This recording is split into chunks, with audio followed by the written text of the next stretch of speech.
भक्तराज हनुमान जी महाराज की, सदगुरु भगवान की जय,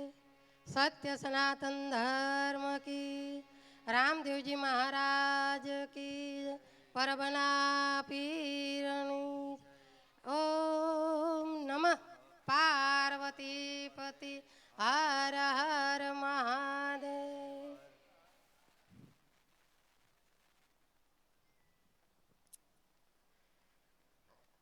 गुरुर्ब्रह्मा गुरुर्विष्णु गुरुर्देवो महेश्वराय, गुरुर्साक्षात् परिब्रह्म तस्मै श्री गुरुवे नमः। ध्यान मूलम गुरुमूर्ति, पूजा मूलम गुरुपदम, मंत्र मूलम गुरुवाक्य, मोक्ष मूलम गुरु कृपा। परम वंदनीय परम पूज्य श्री व्यासपीठ पर विराजमान सोटे डोंगरेजी महाराज शास्त्री जी ने मारा प्रणाम। अने अहिया शंकरपरा आयोजित जे भाईओ बहनों सर्वे बाळाओ बाळको माताओ अहींयानी सरस मजानी आ सुंदरता सिद्धनाथ महादेवनु मंदिर सरस मजानु बनाव्युं छे, हनुमानजी महाराजनु सरस मजानु मंदिर बनाव्युं छे। तो आ शंकरपरा तो હું તો એવું કહું મહારાજ છે કે એટલું બળભાગી છે કે અહીંયા વિશ્વનું કલ્યાણ કરવાવાળા સિદ્ધનાથ મહાદેવ બેઠા છે અને એમાં જે આ ભક્તોએ આવા આયોજન કર્યું છે ભાગવત શ્રીમદ ભાગવત કથાનું આયોજન ચૈત્ર માસ ચાલી રહ્યો છે અને ચૈત્ર માસ એટલે આમ કથા કીર્તન ભજન માતાજીના માંડવા અને અમુક જગ્યા કંઈક ખુરધન ભાનું એવું બધું આ ચૈત્ર માસમાં ટૂંકમાં ધાર્મિક માસ છે, પિતૃ માસ પણ એને કહી શકાય।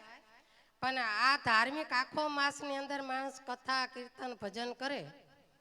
એટલે પોતાના જીવનનું ભાતું બાંધે, ભક્તિનું ભાતું બાંધે। તો શ્રીમદ ભાગવત કથા તમે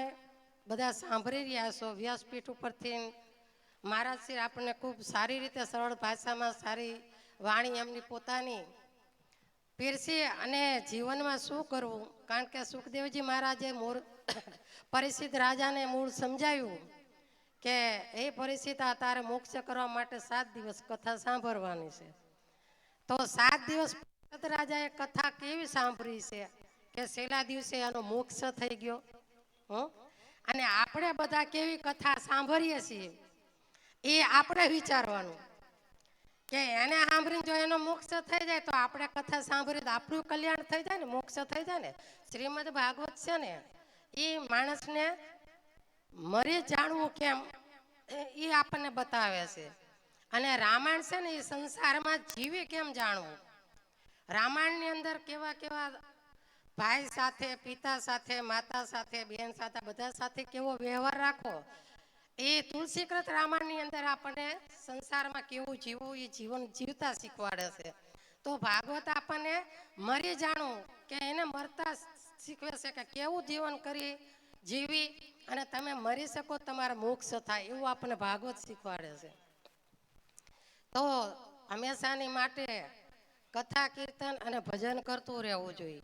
માણસ માત્રને આપણને આખી 1,84,નો ફેરો ફરીએ તારા એક મનુષ્ય જન્મ મળે છે। અમારા સંતો એવું ગાય છે 1,84,ની ચક્કી તેમાં પીલાશો તમે નક્કી, પામર પ્રાણી સંતોના સાચા વેણ છે। બોલો બધા બહેનો, એ 1,84,ની ચક્કી તેમાં પીલાશો તમે નક્કી, પામર પ્રાણી સંતોના સાચા વેણ છે। નથી આવડતું ને? હા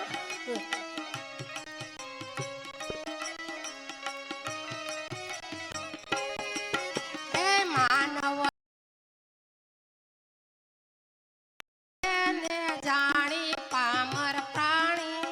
સંતોના સાચા વેણ છે લેને માની જીવન લેને જાણી પામર એ ગુરુ મળે જો જ્ઞાની તો નક્કી જીત થવાની પામર પ્રાણી સંતોના સાચા વેણ છે ગુરુ મળે તો નક્કી જીત થવાની પામર પ્રાણી સંતોના સાચા વેણ છે સંતો આપણે એક કહે છે કે 184 ના ફેરામાંથી છૂટવા માટે કંઈક ભજન કીર્તન સત્સંગ મહારાજ શ્રી હમણાં કીધું ને સત્સંગનો મહિમા સમજાયો સંતોના દર્શનનો મહિમા સમજાયો કે સંત મિલન કો જાયે તજી માન મોહ અભિમાન જીવ જીવ પાવ આગે ધરે કોટી યજ્ઞ સમાન આવું આપણા મહાપુરુષો અને સંતો ઋષિ મુનિઓ એવું કહી ગયા છે કે સંતોના દર્શન કરવા ગુરુના દર્શન કરવા એક ડગલે એક યજ્ઞનું ફળ છે અને કથા શ્રવણ કરવા જાઓ પણ એક ડગલે એક યજ્ઞનું ફળ છે આ એક છે ને જ્ઞાન યજ્ઞ જ છે વ્યાસપીઠ ઉપર બિરાજીને જે આપણને જ્ઞાન પીરસે છે ને એ એક આપણી જિંદગીનું કલ્યાણ કરવા આપણા જીવન કેવું જીવવું એવું આપણને સંતો મહાપુરુષો શાસ્ત્રો આપણને વ્યાસપીઠ ઉપર બિરાજમાન વક્તાઓ કહે છે કે આ મનુષ્ય જન્મ મળ્યો છે તો કાંઈક તમે કમાણી કરી લો ભજન કીર્તન સત્સંગ કરી લો તો આપણે જીવન જીવવા માટે મનુષ્ય જન્મ મળ્યો એટલે આખી જિંદગી આપણે કામ કાજ ધંધા પાણી જ્યારે કેવી કે આજે સત્સંગ છે આવજો તો કે ના આજે તમારે ટાઈમ નથી કોઈ કે વાડીએ જવું કે નોકરીએ જવું કોઈ કે મારે આ કામ છે પણ એ કામ કરવું જરૂરી છે ધંધો કરવો એ પાપ નથી મહેનત કરીને કમાવું એ પાપ નથી પણ ઈશ્વર ભજન જે ભૂલી જવું ને એ પાપ છે ભગવાનની ભક્તિ ન ભૂલવી જોઈએ આપણે ભગવાનનો મોકલેલા અહીંયા આપણે મૃત્યુ લોકમાં આવ્યા છીએ અને ભગવાનને વધાડ કરીને આપણે આવ્યા છીએ કે હે પ્રભુ મૃત્યુ લોકમાં જ્યાં પછી હું તારું ભજન કરીશ તારું કીર્તન કરીશ પછી આપણે માના ઓદરમાંથી જન્મી અને બહાર નીકળ્યું એટલે પછી ભગવાનને કહી દે હું આય તું અહીંયા હું આય તું અહીંયા રડે ને બાળક જન્મા પછી એટલે રેડા પછી આપણે ભગવાન પછી આવું કહેવા માંડીએ છીએ હું નહીં મનુષ્ય જન્મ ભગવાન આપ્યો છે વારે વારે મળતો નથી મનુષ્ય જન્મ અને હું તો એવું કહું છું મનુષ્ય જન્મ વારે વારે મળે ત્યાં પણ મનુષ્ય જન્મની અંદર આપણે એવી સત કમાણી કરવી સત કાર્ય કરવી દાન પૂન સેવાના કાર્ય કરવી તો આ બધું આપણને ફરીને મનુષ્ય જન્મ મળે છે એટલે માણસ માત્રને ભક્તિ કરવી જીવનમાં જરૂરી છે અમે 3 દિવસ વખારણ વાંચી ત્યારે હું બધાને એવું કહેતી હતી કે ભગવાનના દર્શન કરવા માટે ન કહેવું કે ભગવાનના દર્શન કરવા માટે આ કરું ને તે કરું ને કાંઈ નહીં કરવાનું ભક્તિ તમારી વધારી દો એટલે ભગવાન આપોઆપ દર્શન દેવા આવી જશે સબરીબાઈને દર્શન દેવા ગયા ને મીરાબાઈને દર્શન દીધા નરસિંહ મહેતાને દીધા આપણે મહારાજશ્રીએ કીધું ને કે અનેક ભક્તોને ત્યાં ભગવાન આવ્યા પણ એ લોકોએ એવી ભક્તિ કરી સેવાના કાર્ય કર્યા આપણે હનુમાનજી મહારાજ અહીંયા બેઠા છે તો હનુમાનજી મહારાજે રુદિયામાં સીતારામ રાખ્યા કે રામ કાર્ય કર્યું એને શ્રીરામનું કાર્ય કર્યું એટલે ભગવાન એના હૃદયમાં સીતારામજી બિરાજ્યા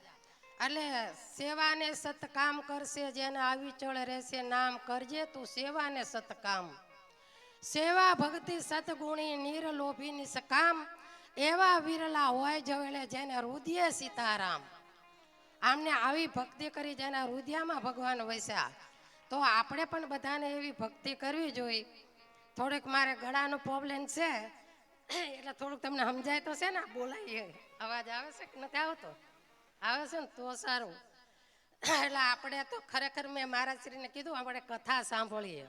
સમજ્યા પણ એમને કીધું ને કે સત્સંગની સંતો દ્વારા આપણને લાભ મળવો જોઈએ સંતોના આશીર્વાદ મળવા જોઈએ એટલે સંત દર્શનનો મહિમા મોટો આપણે પાંડવોમાં સતી દ્રૌપદીએ પણ બતાવ્યો છે કે જ્યારે દુર્વાસા મુનિને આમંત્રણ દેવા જાય છે ત્યારે દુર્વાસા મુનિ એવું કહે છે કે જે 5 પાંડવો વારાફરતી દર્શન કરવા ગયા અને આમંત્રણ દીધું કે અમારે ત્યાં ગુરુજી પધારો અને અમારે જમાડવા છે કે. તો એ વખતે દુર્વાસા મુનિએ એવું કીધું 108 યજ્ઞ કર્યા હોય તો હું તમારે ત્યાં આવું જમવા. 5 પાંડવો વારાફરતી જાય અને પાછા આવે છે કે આપણે 108 યજ્ઞ કર્યા નથી. એ વખતે સતી દ્રૌપદી એમ કે જો નારીની શક્તિ શું હોય છે એ માટે હું તમને આ દ્રષ્ટાંત દઉં છું કે નારી નારાયણી હોય છે. જ્યારે પુરુષ હિંમત હારે ને ત્યારે નારી એને પડખે ઊભા રહે અને શક્તિ આપતી હોય છે. નારીની તાકાત છે, નારીની અંદર શક્તિ છે એવી. એટલે જ નારી આવા સુરીવર સંત મુનિ અને ભક્તને જન્મ આપે છે કે જનની જણ તો ભક્ત જણ કા દાતા કા સુર નતર જે વાંજણી તારું મત ગુમાવીશ નૂર. તમે એવા સંતાનને જન્મ આપો કે તમારા માત પિતાનું નામ અમર રહી જાય,